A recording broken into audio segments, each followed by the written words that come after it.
ദേശീയപാത അടഞ്ഞതോടെ ഇടുക്കി മൂന്നാറിലേക്കുള്ള യാത്ര ഒരൊറ്റ പാലത്തിലേക്ക് ചുരുങ്ങി. തകർന്ന കൈവരികളുള്ള ഇടുങ്ങിയ പാലത്തിലൂടെയാണ് ഇപ്പോൾ ആയിരങ്ങളുടെ യാത്ര.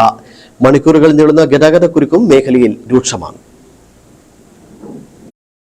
മൂന്നാർ CSI പള്ളിക്ക് സമീപം മണ്ണിടിച്ചിൽ ഭീഷണിയെ തുടർന്ന് ദേശീയപാതയിൽ പൂർണ്ണ ഗതാഗത നിയന്ത്രണം തുടരുകയാണ്. ഇതോടെ മൂന്നാർ ടൌണിലേക്കും ദേശീയപാതയിലൂടെ മറ്റു പ്രദേശങ്ങളിലേക്കും പോകാൻ പോലീസ് സ്റ്റേഷന് സമീപത്തെ ചെറിയ പാലം മാത്രമാണ് ഇപ്പോൾ ഉപയോഗിക്കുന്നത്.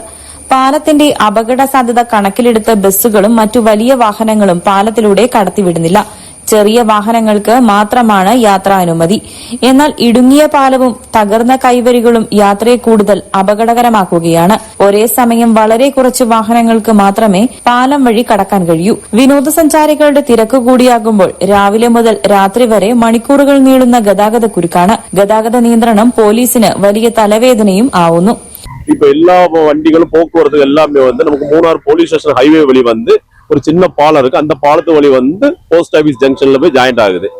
இந்த பாலமும் கொஞ்சம் இடிகிற கண்டிஷன்ல இருக்குது. ரொம்ப வண்டிகள் ஹெவி வெஹிக்கிள்ஸ், அந்த பெரிய கட்டன்ஸ் லாரியும் பெரிய பெரிய பஸ்களோ போனுச்சுன்னா ரொம்ப நாளைக்கு அதிக மழை பெய்து கழிஞ்சா ரொம்ப நாளைக்கு தாக்கு பிடிக்க முடியாது. இந்த பாலம் ரொம்ப அபகடத்துல இருக்கு.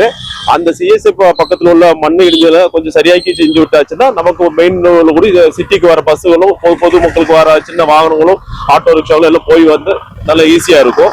മഴ ശക്തമായാൽ നിലവിലെ സാഹചര്യം കൂടുതൽ ഗുരുതരമാകുമെന്നും നാട്ടുകാർ ചൂണ്ടിക്കാട്ടുന്നു. News bureau, Adimali.